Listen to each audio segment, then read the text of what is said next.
Just a note before we get into this episode. The following interview contains discussions of arson, murder, sexual assault, and the recounting of events that could be distressing to some listeners. Listener discretion is advised.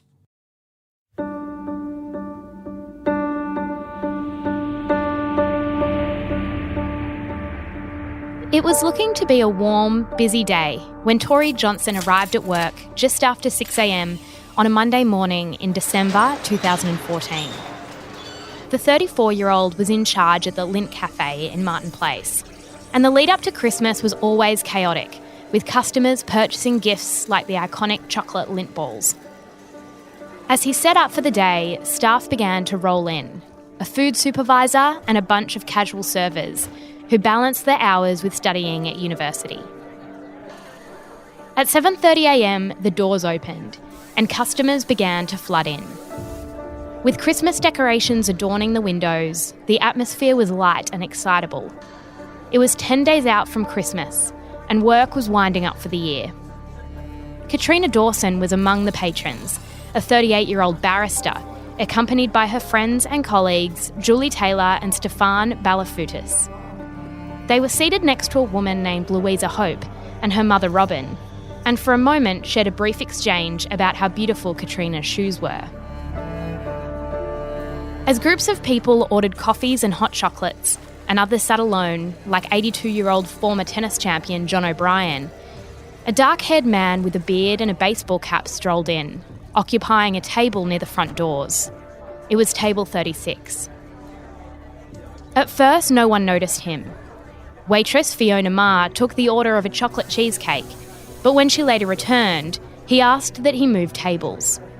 He wanted to sit near the back of the cafe, he explained, so Fiona showed him to table 40, an L-shaped booth tucked into an alcove. 20 minutes later, Fiona was called over once again, and this time the man had a strange request. He wanted the manager's name and to speak to him. It was odd, staff thought, because he had hardly touched his food. What could be the problem? Only moments later, a regular customer named Rosemary Blurt attempted to enter the cafe, but noticed that the doors were locked. Confused, she walked around to the Martin Place entrance and realised that again, the doors were locked. That's when she saw the face of Tori Johnson, who was speaking carefully to a dark-haired man holding a backpack. His expression told her everything she needed to know. Something inside the cafe was very, very wrong.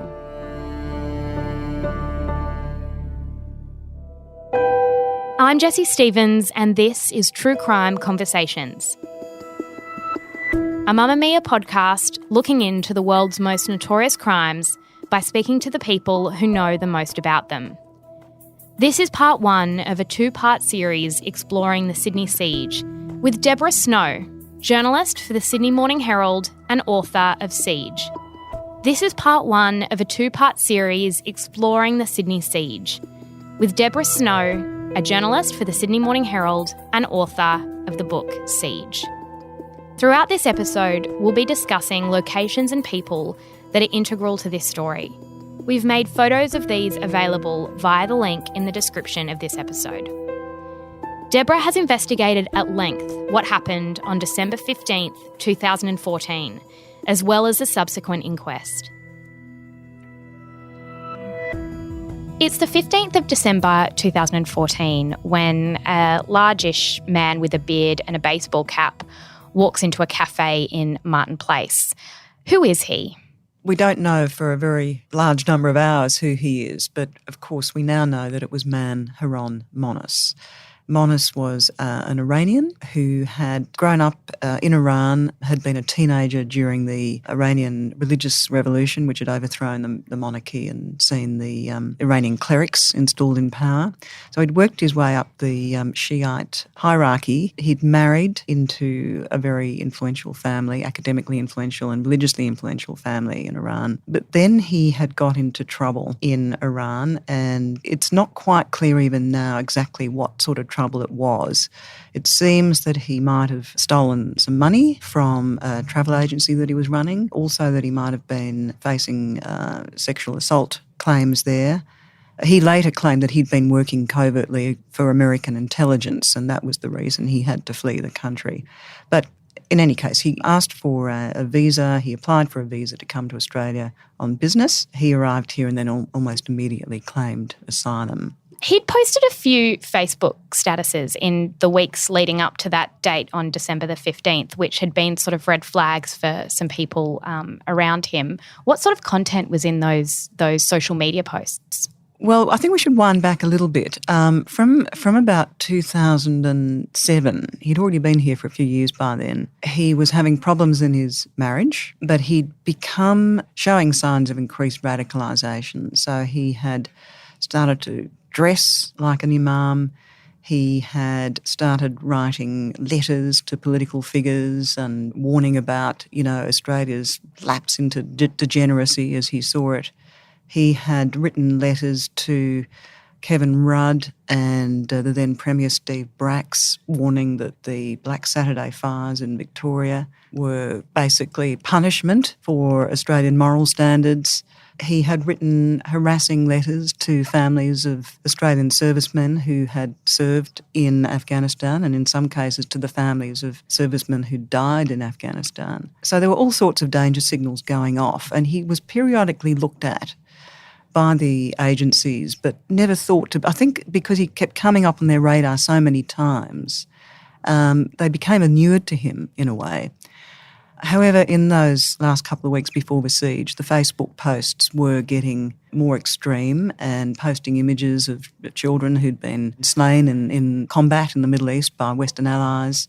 This prompted a number of calls to the National Security Hotline. But again, the authorities kind of looked at it but just didn't seem to take it terribly seriously. He'd also declared shortly before the siege that he was now a devotee of the caliphate, i.e. the Islamic State caliphate. That meant that he had shifted from being a Shia to a Sunni Muslim, and that very, very rare. And that open declaration on social media that he had now become a follower of the caliphate should really have sent a warning balloon up at that stage, even if all the other posts in themselves hadn't been enough to goad action. That should have goaded action at that point. And at one point, a few years prior, he'd claimed to be some sort of spiritual healer, and he took advantage of a number of women in that capacity. What happened over that period? Yeah, this was when he was trying to sort of make some money. He'd tried various jobs. He hadn't been very successful at things. At one stage he'd gone to Perth and he'd been working in a carpet shop over there, and he got sacked, and then he came back here, and he'd set himself up as as you said, a kind of healer, and he would advertise in these magazines that were targeted at the ethnic communities in Western Sydney largely, place little ads and say he could, if they were under a curse or they were suffering from black magic, he could help them out. He could help people who were facing ill fortune in their lives. And so he set up this practice, and he would get referred by word of mouth and through these advertisements. It later came out that for a number of these women, he's just sexually preyed on them. So he had this bizarre practice where a few of them would relate how they'd walk in and he'd get them to disrobe, and then he would come out dressed in some kind of tunic, and he would have a bowl of what he called oil in his hand, and he would sort of paint their bodies and, tell them that he was sort of getting rid of curses and putting protective charms around them. But then he would, in some cases, and tell these women that they needed to have sex with someone to lift the curse, and then he would force himself on them. Often these were women who were far too ashamed to go back to their families or the police or anyone else and say what had happened. Or else they just internalised the guilt. Or they went along with his story. Or they thought, he had them so far under his thumb that they kind of got conned into doing this. But there were women who went to the police, a couple of women who went to the police, and the investigations just didn't go anywhere for quite a while. Do we know why they didn't go anywhere? No, not really clear. Not really clear.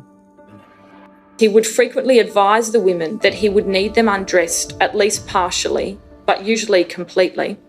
His conduct extended from indecent touching under the guise of massage to full penetration. Finally, with some, he indicated that he would himself impose curses or other harm if the women did not submit. If Mr. Monis had been criminally tried for the large number of assaults he conducted, it seems more likely than not that he would have been convicted and sentenced to a lengthy period in custody. So were there charges laid? When you say that the investigation sort of stalled, what did the police do with the information they had?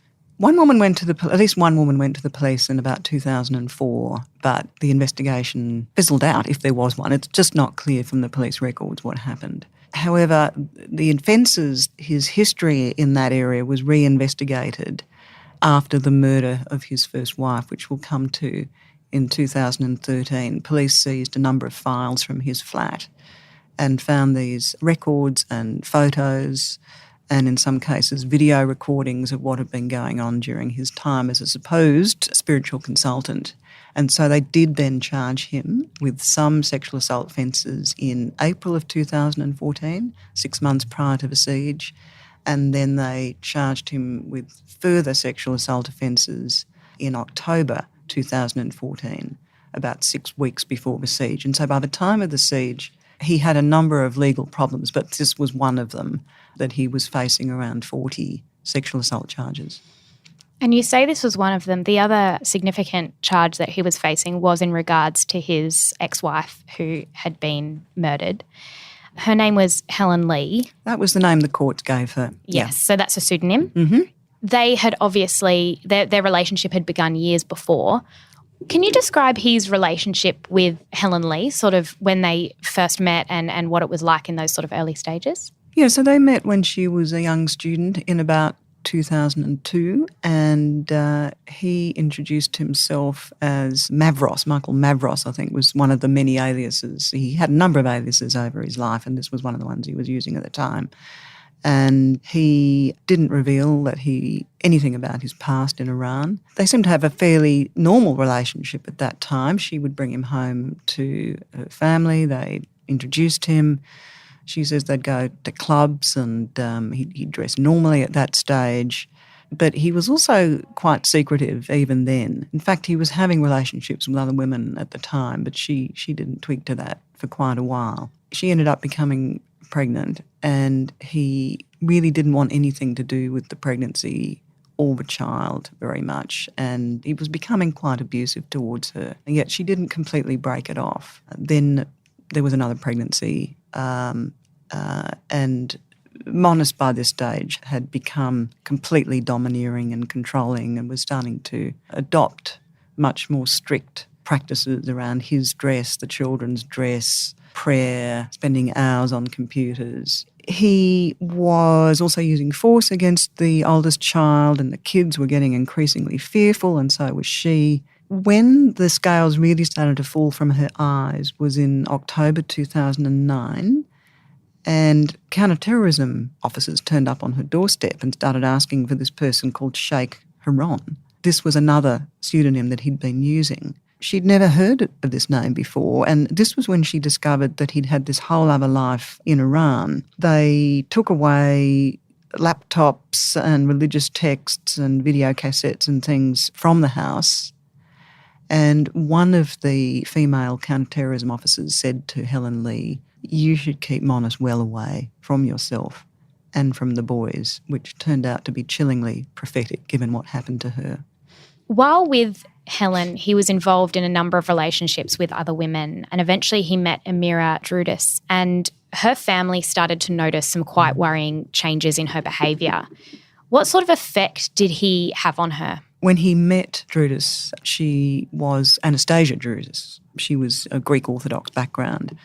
She very quickly fell under his spell. He did seem to have this capacity to mesmerise more vulnerable, certain kinds of vulnerable women, and she fell completely under his spell. And she had converted to Islam and adopted the name Amira by about 2008. And anyway, they quickly announced to the family that they were engaged, and she started wearing Islamic-style head coverings and really changing her behaviour around her family. Monis had told them that he was Egyptian-born. They didn't really sort of know anything about his background. Some members of the family were really worried about him, the fact that he never wanted to be in photos, the fact that he was so secretive about what he really did.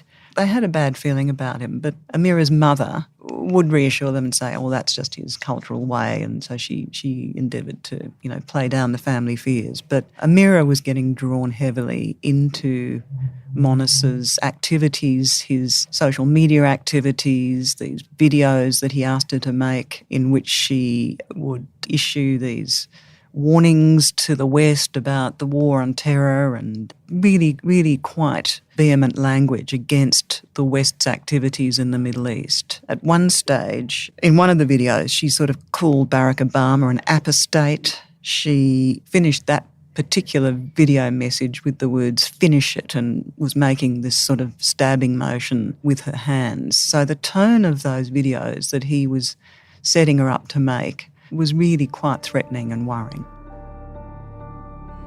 There was nothing consistent about this individual's life except that he was consistently weird. Now, I don't think anyone would want to emulate that. In 2013, Drudis and Monis enacted a plan. Lee was to come there to their place to pick up the boys, which they had. She had mostly custody, and Monis at the time was, I think, seeing them on a Sunday, every second Sunday or something, and it was a scheduled visit. But when Lee turned up, it was a trap. What happened that afternoon? Monis had gone to these great lengths so there was a custody battle going on between him and Lee. He'd been trying to gradually get the boys to treat Amira Drudis as their mother. He insisted that the boys call her mummy, which really upset Helen Lee. So this plot had been cooked up to get rid of Helen Lee. He set up this quite elaborate charade where he got in contact with some friends he hadn't seen for a long time. He said, hey, bring your kids round. I'll have my boys on this particular Sunday. It was in April in 2013. And we'll all go to the pool and we'll have a fabulous time. He set things up so that he was filming himself in the pool with the boys. He was filming himself, getting the kids into the car at certain times. The whole exercise was choreographed to try and prove that he was going to be nowhere near the flat at the time that he knew perfectly well that Helen Lee was going to be brutally murdered. He went so far with this charade that on the way back from the swimming pool, around the time he was meant to be taking the boys back to his flat for Helen Lee to collect, he staged a kind of little accident where he drove into the back of a car very close to a police station, got himself admitted to hospital complaining of, pains in the chest, and, it was all designed to remove him as far as possible from the scene of the crime that he knew was about to be committed.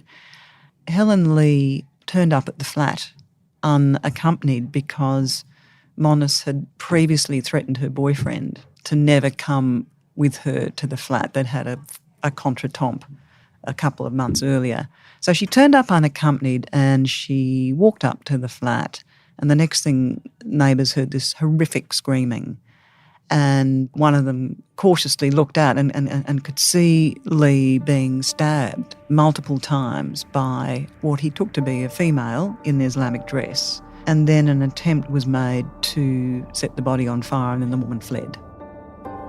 What Wayne Morris saw through the peephole of his apartment and the horrific aftermath made him think he was going to die. He says he saw a woman in a hijab gripping a 20-centimetre knife, attacking another screaming woman. He told the court it was so surreal. I saw at least 3 to 4 stabs. The victim was on the ground. She had an arm up trying to protect herself. When he saw the alleged attacker pour liquid on the body, he knew he had to try to stop her. He says he ran out of his first floor Warrington unit and into the hallway and yelled at the attacker, trying to scare her away. But she screamed back at him to get inside. The rage in her face, she was very angry. She made me feel like I did something wrong. The body lit up straight away, as well as the wall. There were times when Mr. Morris was remembering the frightening detail of what happened that day that Drudis couldn't even look at him and she became flushed in the face. The Crown's case is that Drudis carried out the murder on behalf of Monis over a family dispute. I think the question is how in December 2014, after a crime of that magnitude had been perpetrated, how was it that Monis wasn't in jail?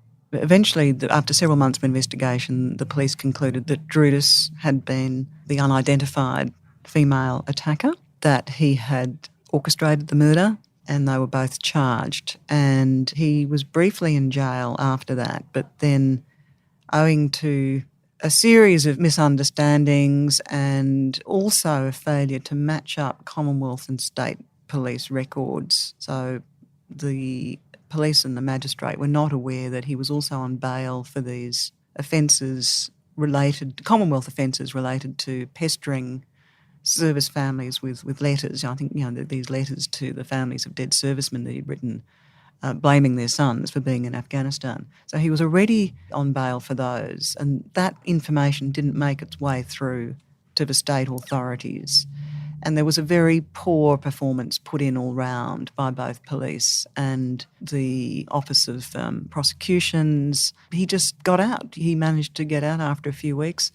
The detectives who had arrested him were absolutely horrified and sickened by that. And then again, there was another very poor handling of his bail application when the sexual assault charges were laid. He should have certainly been back in jail by then, if not earlier in the year. And it was a disgrace, and the then State Premier Mike Baird was absolutely horrified when he discovered that Monis should never have been roaming the streets. The police, the legal authorities had at least 2 chances to lock him up the year before. In December 2014, he then walks into the Lindt Cafe in Martin Place. Why the Lindt Cafe? Why was it that sort of setting that he chose that morning? He never really explained that. He was well aware that Channel 7 was across the road from the cafe, and the most likely explanation is that he knew that that would generate maximum publicity. He had run-ins with Channel 7 personalities about their coverage of terrorism. He'd been there some years before, and he'd actually picketed the place, and he'd been handing out leaflets, and he would stage these weird public demonstrations from time to time about dissatisfaction with government policy and government actions in the Middle East, and then complaints that his own... At one stage, years earlier, he'd portrayed himself as a victim of religious persecution in Iran and had staged hunger strikes and chained himself to Parliament House railings and these sorts of things. So he had a history of these public gimmicky attention-drawing stunts. So he'd been outside Channel 7 a couple of times doing these sorts of things. That was in the years previously. But I think there's no doubt that the draw card was the proximity of Channel 7, and also it was the heart of the CBD. It was Christmas time. There were lots of people in Martin Place. Parliament House was nearby. All the major banks were nearby. The legal chambers were above the cafe. And he'd had several run-ins with the law, and he was also embroiled in a custody case as well as all these criminal problems that he had. So there was a perfect kind of little cauldron of power centres and networks that all radiated out from that cafe. This pen is my gun, and these words are my bullets. This is the public Man Haron Monis. I care about Australia's safety, Australia's interest, rather than America's interest. An attention-seeking extremist who attracted police and ASIO investigation throughout his 18 years in Australia and convinced them that he was noisy but harmless. All nations, we want peace. We don't want war. We don't want Australia to be unsafe. We love Australia. Confused, delusional, narcissistic. That was generally my impression of him. And what was the first sign that morning that something was about to go very wrong? Because he walked into that cafe and ordered with one of the servers, and then he asked to speak to the manager. What happened in that conversation? Well, he had been sitting in the cafe for a while, more than 40 minutes, and he had asked to change tables.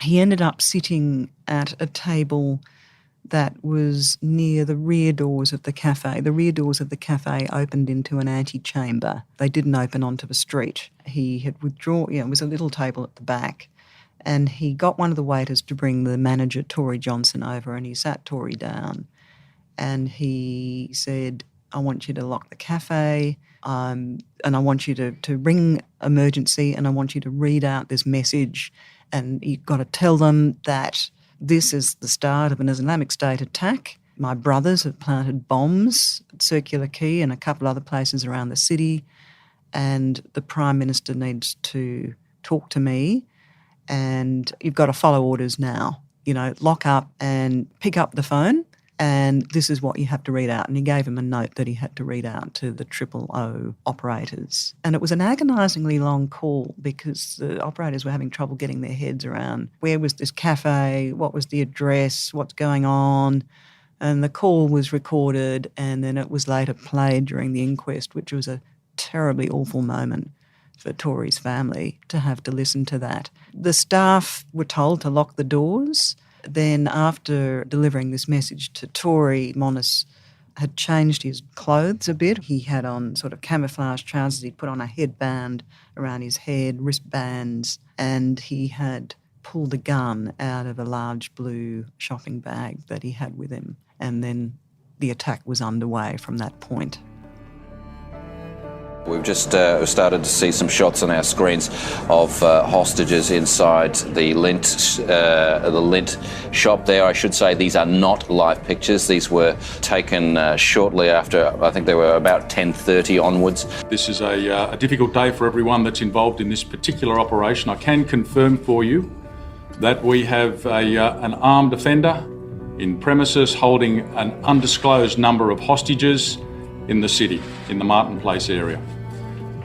Police have been in attendance and have controlled the situation from very early this morning, shortly after it was advised. We are at this stage continuing to secure and make sure that we're doing all we can to bring this to a peaceful outcome. We want this matter resolved peacefully, and we will do all we need to ensure that. He appears to be wearing a black backpack, which would have to be of some concern to police as well. He also appears to be directing people while he is in there, so that is suggestive of the possibility that there is certainly more than one in here. We don't yet know the motivation of the perpetrator. We don't know whether this is politically motivated, although obviously there are some indications that it could be.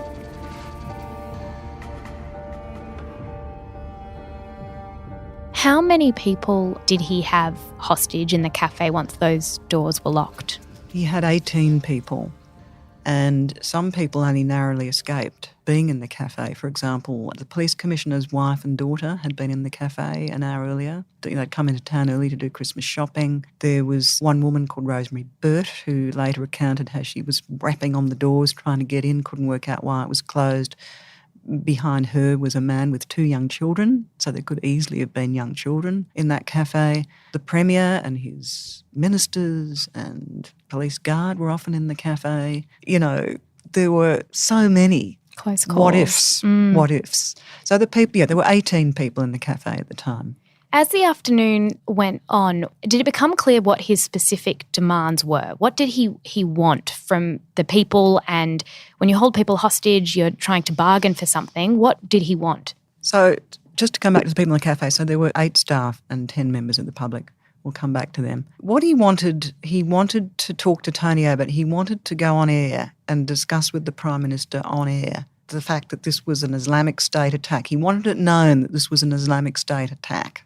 What he wanted from there on was never clear. He wanted it to be known that he was doing this in the name of Islamic State, and he wanted Abbott to come and debate him on air. That was the kind of core demand.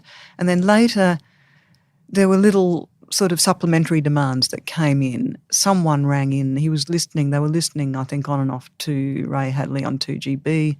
Someone rang into Hadley and said, he'd unfurled this banner, which he'd obviously had in his bags, and he'd got the hostages to hold this banner up in the window. The hostages by now had been told, many of them, to stand around against the windows of the cafe. There were 8 windows, 4 on the Martin Place side, 4 on the Phillip Street side. So these hostages were having to stand up like punting trophies in the windows.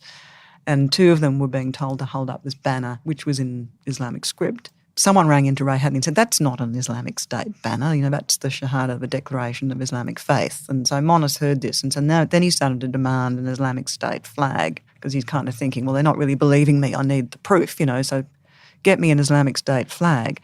And then he had other little demands that carried on through the evening. He wanted the police to pull back. As it got dark, he wanted lights switched off in Martin Place.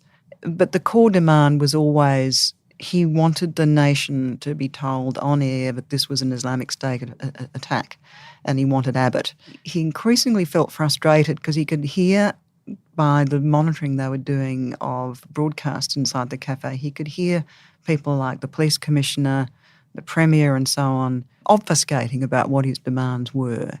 And he was furious because he kept hearing people like the deputy commissioner saying, well, we've got contact with him, and implying that there were negotiations underway. And he had very deliberately refused to talk to the police. He was getting the hostages to ring. He was not saying who he was. He was not negotiating with them. He had just this demand out there. And the more he heard politicians and senior police obfuscating, as he saw it, his demands, the angrier he was getting. How come, if he wanted to speak to Tony Abbott or wanted access to radio, if he wanted a hostage to appear on radio, why was the decision made that that wouldn't happen? Abbott actually offered to talk to him. He told his senior staff that he was willing to do that. But the message came back that, look, this is really in the hands of the police and leave it to them. The counterterrorism doctrine that was set out in both national and state counterterrorism plans said you didn't give in to the demands of terrorists. A lot of that doctrine had been drawn up in the years before Islamic State, which the rise of Islamic State was a terrible game changer for the world. But the police were very entrenched in a culture of what they called contain and negotiate. So when confronted with sieges, and nearly all the sieges they'd done in the past had been of a domestic sort, criminals who'd hold themselves up somewhere, sometimes domestic violence, someone off their face on drugs or alcohol. If there were hostages involved in those situations, it was rarely more than one. That was the kind of siege they were used to dealing with, and their doctrine in those situations was what they called contain and negotiate. In other words, you secure the perimeter, make sure no one else is in danger, and then you send in negotiators and you try and get this person to surrender. So that was the mindset that they were bringing to this very, very different situation. They really hadn't updated their doctrine for the era of Islamic terrorism. And so that was another reason, I think, why no one ever seriously considered putting him in touch with Abbott. There was one suggestion earlier on that he be allowed to maybe talk to an ABC journalist and make some kind of announcement on air, but that got quashed very rapidly by senior police as well. So the hostages, a few of them were calling radio stations and attempting to, call Triple O upon the instruction of Monis. What was the mood and the atmosphere in that cafe among the hostages? I can imagine that there's panic and there's terror, but what do we know about those early few hours and the experience of those hostages? They were a very diverse group of people. The youngest two, who were amongst the most, well, they were all courageous in their own way, but the two youngest, Fiona Marr and Jared Morton Hoffman, were leaders. Incredible. The oldest was in his 80s, John O'Brien, and then everything in between. But I think they were horrified, shocked, but they kind of collectively, and Monis was preventing them talking to each other. So it was very hard for them to make any kind of combined plan. He had them all spaced out around the cafe. He told them to keep their eyes closed. If he caught anyone trying to whisper to anyone else, he'd bite their head off. So he had them all kept as far apart from each other as possible and as unable to communicate with each other as possible. The exception early on was Fiona, who was only 19, Fiona Marr, who had a particularly a very calm aura. And he, for whatever reason, singled her out to run messages for him and do things for him from the beginning. So Fiona was allowed to escort people to the toilets. There was a women's toilet up the stairs and a men's one down the stairs inside. And he would get her to take water around and things like this. So he'd kind of deputised Fiona, which was a very awkward position for her to be in. But she used it to good advantage because she had kept her phone. He demanded all the others put their phones on the table early on, but her phone was upstairs in the little change room opposite the women's toilet. So she was letting people use her phone to contact people outside. So I think you could say the mood was, they were quietly terrified, but each was sort of trapped in his own thoughts, his or her own thoughts for the first few hours, just because of the failure to let them communicate. And then there was some communication going on. He let John O'Brien was complaining about his heart, and one of the hostages, Louisa Hope, had MS, and so she was allowed to remain seated. And then there was discussion about, he would change who he would get to try and ring the various media outlets. So he had Louisa doing it at first, and then he had a couple of other women, and he had young Jared doing it for a while. So he was sort of ringing the changes on who he would get to ring out and what kind of pitch he would get them to make. But he was controlling everything they said. The only things that were going out from the cafe unmediated by Monis were the secret text messages and things going out from the toilets upstairs. Knowing that Tori won't join him, Paolo confides his escape plan to Fiona after she's been allowed to escort him to the bathroom. I just gave her a kiss and I gave her a hug, and I said, we're going to go. We're going now. You're coming with me. And she was shaking a little bit. And she's like, I can't. And I said, why, Fiona?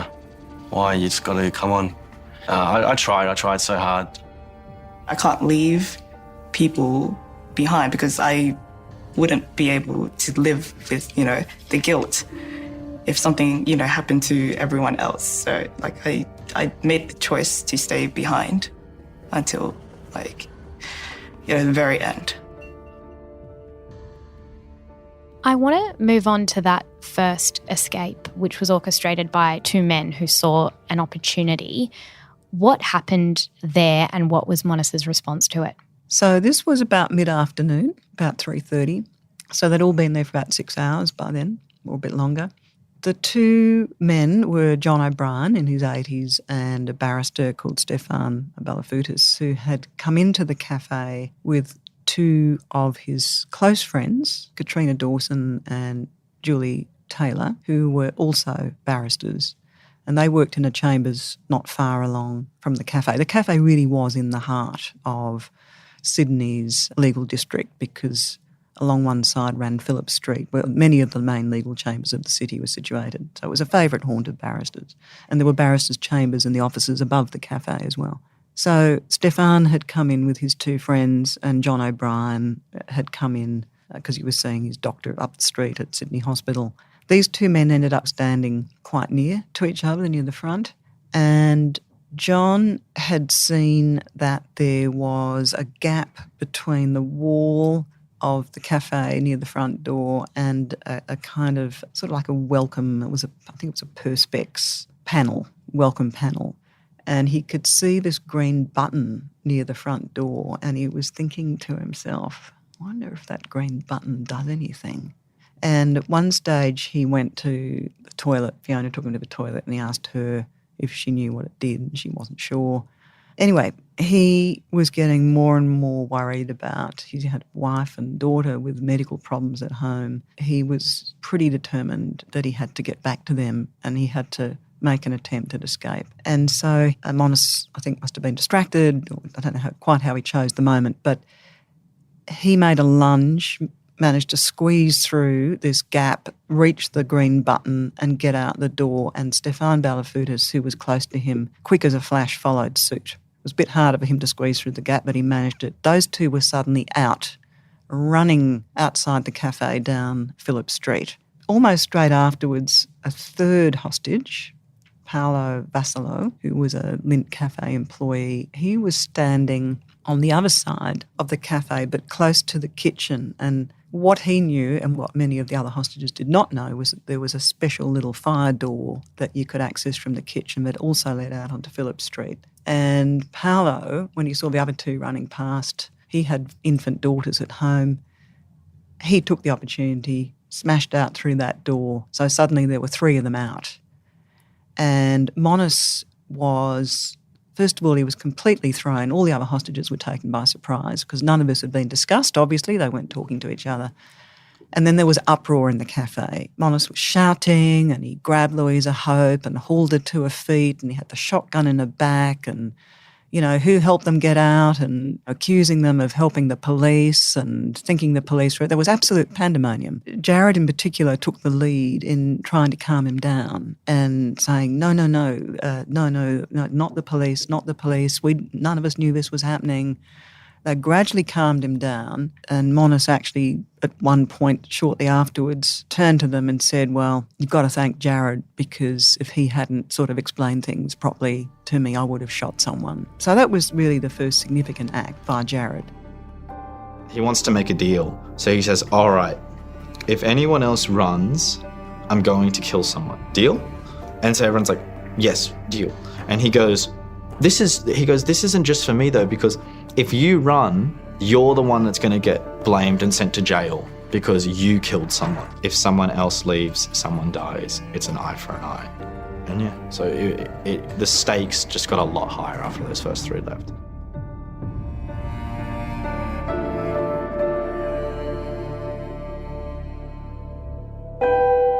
Join us next week for the second half of our 2-part series on the Sydney siege, where Deborah will look into just what took place as the world watched the siege play out, and how the police response would become criticised once the terrifying event drew to its fatal close. Deborah Snow's book, Siege, the powerful and uncompromising story of what happened inside the Lindt cafe and why the police response went so tragically wrong, is available at all good bookstores, online, and via the link in the description of this episode.